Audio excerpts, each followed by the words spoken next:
Close. Close? Close. I'm not older than both. All right. Second edition, we have Captain Gabriel Kunkle, who's going to review his game from the Cincinnati Scholastic Chess Series, third round.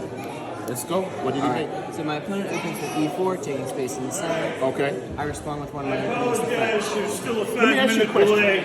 Why did I push that pawn all the way out here? Well, if I push the pawn another square, so I play e5 on my first move, I don't like it because it allows knight f3 and then goes into different lines and systems I don't like. And there's a bunch of things white can do I'm not exactly in control. Okay. Well, 'cause some people would say, oh, I can hit Chuck Diver. Ass move. It's very passive, but you chose that for your own reasons. All right, what's next? So he takes space in the center by playing d4. Okay. So I respond by attacking his center with d5 because it's supported by this pawn and the king. Okay. So he plays e5, saving this pawn, taking space. Okay. So I counterattack on the side with c5. He defends. Let me ask you something. Let me ask you a question, Gabriel. Doesn't that sort of leave your king open to an attack from the bishop? No, because if the bishop comes in and attack, I can interpose with either my bishop, so Or I can the stop knight. the check, Right. or with the knight on two different squares. Okay. All So right. I have options there too. Okay. So he defends. So I develop my knight and attack this pawn another time. Okay. So he has to develop another knight to defend this pawn. Okay. And then I kind of break opening principle by playing queen to b6. Okay. But And why did you break that principle?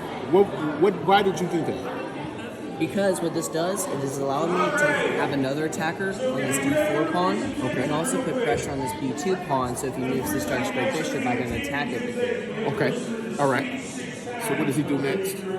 He develops his bishop to d3. Okay. Now this is a bit of a tricky line. You think this is just a free pawn, because it's only defended twice and attacked 3 times, but if we go through the exchange, pawn takes,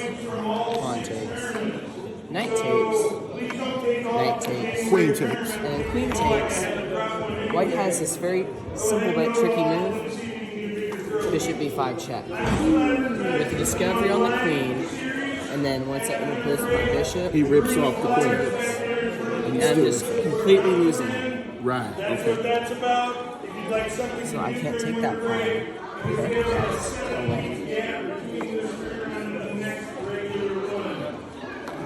All right. I can't take that right away. So I develop this bishop here. So now if I go through that exchange, this bishop stops the check. Gotcha. Okay. So he develops this bishop, which is a crucial blunder. Why is it a blunder? Because this allows me to take this b2 pawn I put. And that's why you swung the queen out there in the first place? Yes. Okay. So now I can attack this and take it. Attacking the rook, which is valuable and handy. Right. So he has to develop his knight so that this is protected by the queen. Right. But he loses control of this pawn, which allows me to hit this bishop, which is unprotected. Right. So he has to save his bishop. And then, see here, this pawn is semi-loose, so it's attacked semi-loose because it's attacked more times than it's defended. Takes. So I take. If he wants to take back, either way with the knight or with the bishop, he loses material because 2 defenders, 2 attackers, and you want to have 1 more attacker than defender. Okay. So he has to move his bishop, Okay. and then I push this pawn again to hit this bishop. So all of this is just giving me complete control of the game. So he has to move his bishop to the original square. Okay.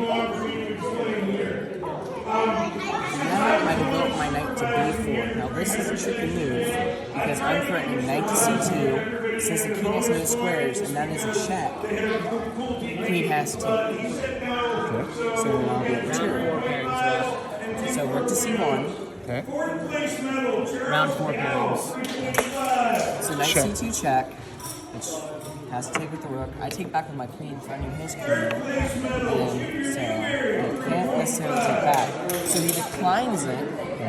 So I play rook c8, threatening mate on c1. Because here, queen takes, rook takes. It's a checkmate. Okay. Queen goes back.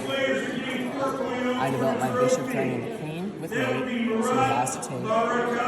I take knight b6, knight b3, I'm sorry. Bishop takes knight. He takes. Now he moved this pawn with check, and he has to sacrifice his bishop. Stop my queen, so I take the check with the rook. Right. After king d2, and a few moves later, my opponent resigned. Got you. Brilliant. Brilliant. Brilliant. Brilliant exchange. This is no joke. Scene 3. Cut.